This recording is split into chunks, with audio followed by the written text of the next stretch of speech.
Dios habla hoy a tu vida, un programa de la Iglesia Cristiana Interdenominacional Presbiterio Colima, Michoacán.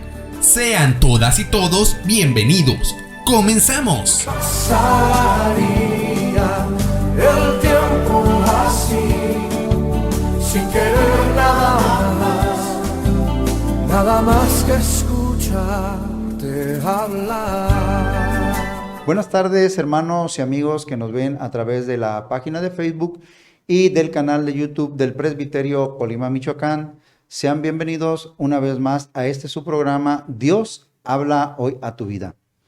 Recordamos el número telefónico para que usted ahí envíe peticiones de oración. Es el 314-35-340-84. Con gusto estaremos atendiendo sus peticiones. Hoy nuevamente está con nosotros nuestra hermana Elizabeth Fernández Estrada. Hemos dicho anteriormente, ella es egresada del Instituto Teológico San Pablo, Campus Tecomán. Y pues a quien damos una cordial bienvenida en este día. Gracias, hermano Hernán. Un gusto estar aquí con ustedes, saludando al auditorio y agradecidos con Dios por la oportunidad. Bueno, pues hermana Elizabeth, le pido por favor eleve una oración a Dios para poner delante de Él la vida de aquellos que nos han de acompañar en esta tarde a través de esta transmisión y que así también guíe todo el trabajo de nosotros. Amén. Les invitamos, auditorio, que nos acompañen a hacer esta oración.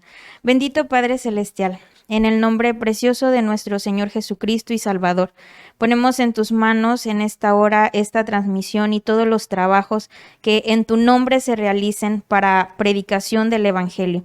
Te pedimos que bendigas a todos los que nos están escuchando, a los que nos ven. Bendice sus vidas, sus familias y sobre todo sus corazones, para que la palabra que en esta hora puedan escuchar sea de bendición para sus vidas.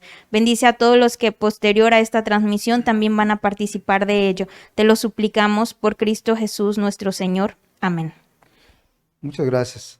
Querido auditorio, este programa, bueno, es el último de todos los de este mes que hemos considerado el tema general Yo soy Jesús, con fundamento en el libro de los Hechos, en el capítulo 9, verso 5. Hoy estaremos considerando finalmente el tema ¿Es Jesús Dios? Y a manera de preámbulo de las preguntas que hoy consideraremos con nuestra hermana Elizabeth, me permitiré leer del Santo Evangelio según San Juan, capítulo 8, versos 52 al 55. Dice las Sagradas Escrituras así: Entonces los judíos le dijeron: Ahora conocemos que tienes demonio. Abraham murió, y los profetas, y tú dices: el que guarda mi palabra nunca sufrirá muerte. ¿Eres tú acaso mayor que nuestro padre Abraham, el cual murió? Y los profetas murieron. ¿Quién te haces a ti mismo? Respondió Jesús: Si yo me glorifico a mí mismo, mi gloria nada es. Mi Padre es el que me glorifica, el que vosotros decís que es vuestro Dios, pero vosotros no le conocéis, mas yo le conozco. Y si dijere que no le conozco, sería mentiroso como vosotros, pero le conozco y guardo su palabra. Hermana Elizabeth, la primera pregunta en esta tarde: ¿fue Jesús un demente? Bueno, esta pregunta la podemos contestar con una sola palabra y la respuesta es que no, pero no me gustaría únicamente quedarme ahí. Para contestar esta pregunta necesitamos ver la vida de nuestro Señor Jesucristo y ver también las evidencias o las razones por las que alguien puede preguntarse esto, ¿no? En el libro de los Evangelios hay dos casos particulares en donde se menciona a nuestro Señor Jesucristo como que estaba fuera de sí. Y este comentario lo hacen personas, judíos del pueblo, que en su opinión muy personal, en su consideración, pensaban esto de nuestro Señor Jesucristo. En el primer caso, en el Evangelio de nuestro Señor Jesucristo, según San Marcos, se le menciona que estaba fuera de sí. Y la razón por la que hacen este comentario es derivado de su popularidad. Antes de este comentario no hay otra evidencia, ni hay otro suceso, ni otra palabra de nuestro Señor Jesucristo, ni nada que les diera material para que ellos hicieran esta aseveración. Entonces yo me pregunto aquí y le pregunto al auditorio, ¿será la popularidad razón suficiente o elemento suficiente para diagnosticar a alguien con demencia? La respuesta es no. En el segundo caso, en el Evangelio según San Juan, se le intenta prender porque dice está fuera de sí e intentaban prenderle. Pero la situación por la que emiten también este comentario es que nuestro Señor Jesucristo estaba hablando de él mismo como el pastor de las ovejas y estaba explicando que él iba a dar su vida por las ovejas y que él tenía el poder para poner su vida y para volverla a tomar. Esto fue motivo suficiente para que dijeran, está fuera de sí, hay que prenderle. Pero mismas personas de entre la multitud contrarrestan este comentario y dicen, ¿cómo pueden pensar eso? Le acaba de abrir los ojos a un ciego. Por eso hago énfasis en que este comentario de si Jesús era un demente eran opiniones muy personales, consideraciones personales o particulares de ciertas personas. No quiere decir que sea una realidad o que haya sido verdad. Y ahorita vamos a mostrar otros elementos. Cuando se dice esto, de que acababa de sanar a un ciego, ahí mismo se están presentando las pruebas de que no estaban ni siquiera ellos seguros de lo que estaban afirmando, de que era un demente. Ellos mismos decían, acaba de sanar a un ciego, acaba de hacer este milagro. Pero aún así, teniendo esas evidencias, aún así ponían en tela de juicio sus capacidades mentales y decían, está fuera de sí. Pero si nosotros queremos profundizar un poco más en este punto y decir, Jesús fue un demente, realmente lo fue, realmente no lo fue, tendríamos que irnos a la esencia de la palabra demente y a las características que una persona con este problema tiene. Y para esto me gustaría hacer un checklist de lo que una persona con este diagnóstico tiene y a ver si nuestro Señor Jesucristo las tuvo o no. Primero tenemos que una persona con demencia tiene una incapacidad para hablar. Nuestro Señor Jesucristo no aplica, Él fue un excelente orador. Lo vemos a lo largo de todos los evangelios. Segundo, incapacidad para comprender las palabras. Tampoco aplica. Nuestro Señor Jesucristo, incluso los pensamientos, antes de que ellos pronunciaran palabra, Él ya sabía lo que había en sus corazones y lo que sus bocas iban a hablar. En tercer punto, desorientación. Las personas con demencia presentan este cuadro de desorientación. Hay casos en los evangelios donde el Señor Jesucristo les pide a los discípulos que se adelanten hacia cierto lugar y les dice, y yo más tarde los alcanzaré. Y llegaban a donde habían quedado sin ningún problema. Desorientación no había en nuestro Señor Jesucristo. Incapacidad para reconocer las cosas es otro aspecto que las personas con demencia presentan. Nuestro Señor Jesucristo identificaba a su familia, identificaba a sus discípulos, reconocía quiénes eran sus enemigos y quiénes lo querían matar, quiénes lo querían apresar. No había en él tal confusión de reconocer personas o cosas. Y por último, nerviosismo, ansiedad o paranoia. Jamás. Incluso en sus momentos más críticos de agonía en el Getsemaní, no hubo tal nerviosismo, no hubo tal paranoia. Todo lo que él hablaba siempre fue con sensatez y siempre fue de una manera lo más cuerdo posible. Entonces, aseveramos y afirmamos totalmente que Jesús no fue un demente. Y esto me obliga entonces a decir quién fue Jesús. Aunque no se me preguntó, estoy obligada a decirlo. Pues bueno, Jesús es el Salvador del mundo. No fue un demente, no es un demente, es el Salvador del mundo. Bueno, muy bien, gracias, Elizabeth. ¿Fue Jesús un mentiroso? Tampoco, y con esa simple palabra también lo respondemos, no.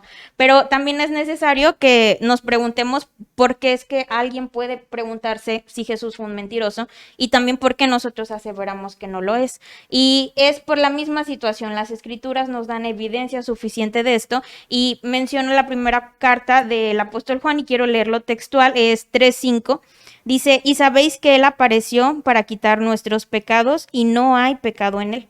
Partiendo de esta premisa bíblica, entonces no podemos decir que Él haya sido un mentiroso, porque Juan afirma, la Escritura afirma que no había pecado en Él. Es decir, no había mentira en él, nunca se halló engaño en su boca. Hay un segundo texto en el libro del profeta Isaías que dice, y se dispuso con los impíos su sepultura, mas con los ricos fue en su muerte, aunque nunca hizo maldad, ni hubo engaño en su boca. Hablando directamente de si hubo mentira o no, dice Isaías, no, nunca hubo engaño en su boca. Y Pedro también en su primera carta recopila las mismas palabras del profeta Isaías y reitera esta situación. Y dice, y nunca se halló engaño en su boca.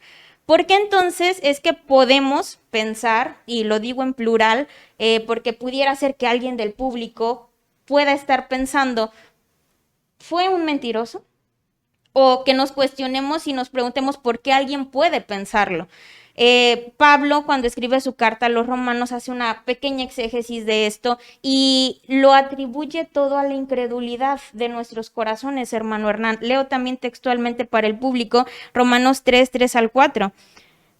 Pues que, si alguno de ellos ha sido incrédulo, ¿su incredulidad habrá hecho nula la fidelidad de Dios? De ninguna manera. Antes bien sea Dios veraz y todo hombre mentiroso. Si nosotros no creemos a lo que la palabra de Dios dice o a lo que nuestro Señor Jesucristo dijo o hizo, no estamos poniendo en tela de juicio eso, pero antes de poner en tela de juicio la veracidad de los sucesos o de las palabras, estamos dejando ver nuestra incredulidad. Te pongo un ejemplo y le invito al público para que lo reflexione con nosotros. Una persona que no puede ver y dice que el océano no es azul. Y si tú le dices que el océano es azul, te va a llamar mentiroso, porque él dice que no. Aquí hay dos aspectos. Primero, hay una incapacidad de él para ver la realidad y segunda, una incredulidad para que tú, que sí tienes la facultad de verlo, no te lo crees. Es lo que Pablo dice. La incredulidad de nosotros nos hace entonces dudar de la veracidad de la palabra de Dios. No que Jesús sea un mentiroso, no que haya sido un mentiroso. Nuestra incredulidad nos hace a veces preguntarnos esto. Y hay un último texto que quiero mencionar, Deuteronomio 32:4, que dice, Él es la roca cuya obra es perfecta, porque todos sus caminos son rectitud, Dios de verdad y sin ninguna iniquidad en él. Dios de verdad. Aquí de manera explícita y literal, verdad. Él es verdad. Y también hay un texto en los Evangelios, San Juan 14:6, donde él mismo afirma ser la verdad. Entonces no podemos considerar ni creer que él fue un mentiroso, porque Jesús es la verdad. Muy amable, Elizabeth. ¿Fue Jesús el Señor entonces? Qué gran pregunta y me llena de gozo que lo preguntes porque todo de nuestro Señor Jesucristo nos gusta, pero cuando tenemos la oportunidad de hablar, compartir, declarar y manifestar su señorío y poder, creo yo que es una oportunidad hermosa para todos nosotros hacerlo. Es nuestro Señor Jesucristo, Señor y Dios, en efecto, lo es. Él es Señor y Él es Dios y tenemos en la palabra de Dios el Salmo 110:1, que es un texto hermoso en donde el rey David le llama Señor al mismo Señor Jesucristo. Le llama Señor siendo David padre, según la carne, según su descendencia. David era padre de nuestro Señor Jesucristo, pero él mismo le llama Señor. Y los comentaristas bíblicos, cuando analizan este verso, expresan que lo que David está diciendo es lo que escuchó en esa voz solemne de Jehová, hablando del Mesías en la eternidad. Dios el Padre está diciéndole al Señor Jesucristo estas palabras, ¿no? Siéntate a mi diestra. Pero David no expresa y dice a mi descendiente, porque David podía tratarlo como descendiente, podía tratarlo como en calidad de hijo, de hombre, pero David lo trata como Señor, reconociendo que sí, nuestro Señor Jesucristo fue verdadero hombre, pero que había o debía haber algo más en él para que el mismo David no lo tratara solamente en calidad de hombre o de hijo, sino que le diera la calidad y el trato de Señor. Vemos también en Hechos 2, cuando Pedro hace su discurso y donde se convierten más de 3,000 personas, Pedro estaba precisamente predicando sobre esto, sobre el poder y señorío de nuestro Señor Jesucristo. Y es ahí donde yo me pregunto, si Jesús no es Dios, si Jesús no es Señor, ¿qué movió o qué hizo la conversión de aquellos 3,000? Y entonces mejor reformulo la idea y lo digo en afirmación. Como Jesús es Señor, como Jesús es Dios, es que esos 3,000 se convirtieron al escuchar la predicación de Pedro de que Él era el Señor. Movidos por ese conocimiento que Pedro les estaba diciendo, pero también por el poder de Jesús como Señor y Dios. Y un último texto refiriéndonos a que Él es Señor y Dios, Miqueas 5:2. Dice, pero tú, Belén Efrata, pequeña para estar entre las familias de Judá, de ti me saldrá el que será Señor en Israel, y sus salidas son desde el principio, desde los días de la eternidad. Aquí el profeta Miqueas aborda los dos puntos. Jesús como Señor, pero también como Dios. Lo cita tal cual, de ti me saldrá el que será Señor de Israel. Ya está dejando ver que Él será Señor, pero su eternidad hace alusión a su deidad, eterno solo Dios. Está diciendo que sus días son desde los días de la eternidad. Entonces deja más que claro que además de ser el Señor, es también Dios. Y solo concluyo con las mismas palabras, pregunta que el Señor Jesucristo le hace a sus discípulos ahí en Mateo 16:15. ¿Y vosotros quién decís que soy yo? Y Simón Pedro responde, tú eres el Cristo, el Hijo del Dios viviente. Hermana Eli, sabemos que el ángel de la Anunciación da el nombre y lo dice claramente, Jesús. ¿Es apropiado llamarlo solo Jesús? Bueno, en sentido estricto a la pregunta que me haces, apropiado no, correcto sí, porque como lo comentas, hermano Hernán, es el nombre de pila que se le dio, Jesús.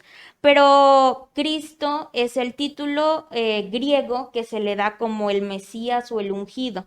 Pero adicional a este nombre compuesto que normalmente usamos Jesucristo o Cristo Jesús, hay una palabra más que es muy propia agregar siempre que nos referimos a Él y es la palabra Señor. ¿Por qué? Porque cuando hablamos de algo propio, hablamos de aquello que hace alusión a las cualidades de una persona. Si estamos diciendo que nuestro Señor Jesucristo es Señor y Dios, entonces debemos de darle este nombre para exaltar, evidenciar y aludir a esas cualidades como Señor. Lo más propio es llamarlo Señor, Señor Jesucristo, Señor Jesús. Sí es correcto, lo podemos hacer, no estamos cometiendo un error. Incluso hay un estudio publicado el año pasado por National Geographic donde dicen que históricamente así se le conoce como Jesús de Nazaret para diferenciarlo de otras personas que tenían el mismo nombre y para centrar los estudios en su persona, Jesús de Nazaret. Pero la misma revista dice que para los religiosos, y yo aquí quiero hacer una edición a esta frase, yo quiero decir para los que hemos creído en Él como Señor, ya no es solo Jesús de Nazaret. Para los que hemos creído en Él como Salvador, no es solamente el Cristo. Para nosotros es el Señor Jesucristo. Para nosotros es Señor y Dios. Y la manera más propia de dirigirnos a Él es de esta manera. Nuestro Señor Jesucristo y que me encanta cuando hacemos esta expresión porque lo estamos haciendo propio. Yo puedo decir Señor Jesucristo, pero cuando digo mi Señor Jesucristo o nuestro Señor Jesucristo, lo estoy haciendo propio a mi vida y estoy dándole lugar también que le corresponde y que Él tiene, pero también para mi vida de manera personal. Quizás también ahí asumimos las implicaciones que nos corresponden a nosotros, ¿no? Correcto. ¿Cuál es la diferencia entre saber, aceptar y reconocer a Jesucristo como Dios?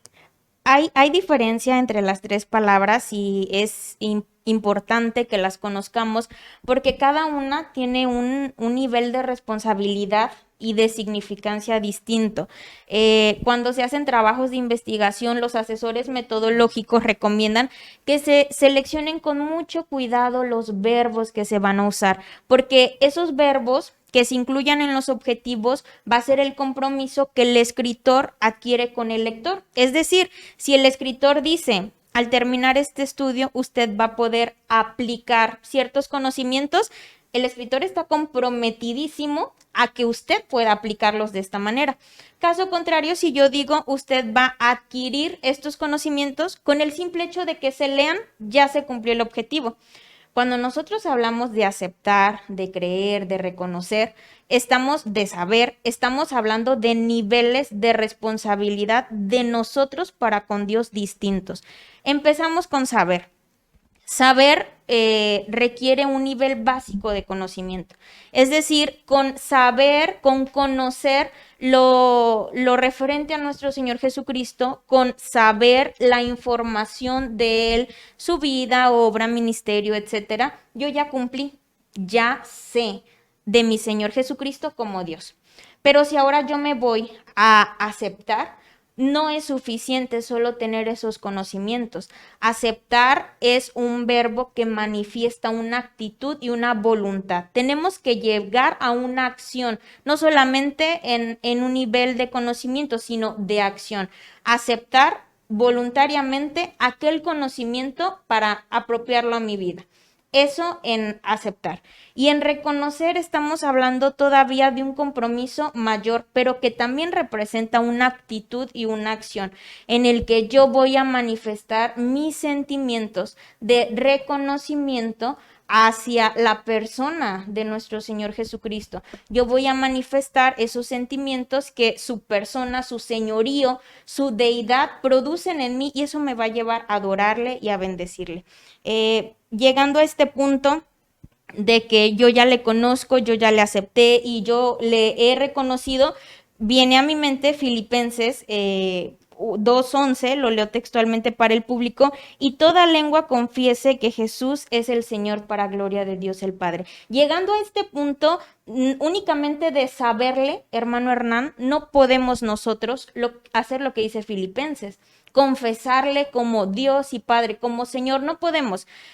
Aceptarle, sí, estamos ya como que más allá de la mitad, pero cuando le conocemos, le sabemos, le aceptamos y le reconocemos, estamos en el nivel tope, que es lo que dice Filipenses, y que nosotros podamos también reconocer y confesar que Él es nuestro Señor.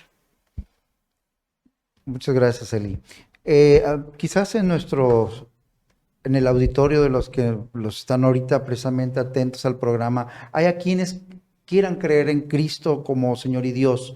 Pues ya que esto es una actitud o un acto o una decisión voluntaria, ¿cuál es la recomendación que darías para ellos, Eli? Bueno, viene a mi mente el eslogan de una marca muy famosa que al mencionarla el público va a saber a quién me refiero, y es Just Do It.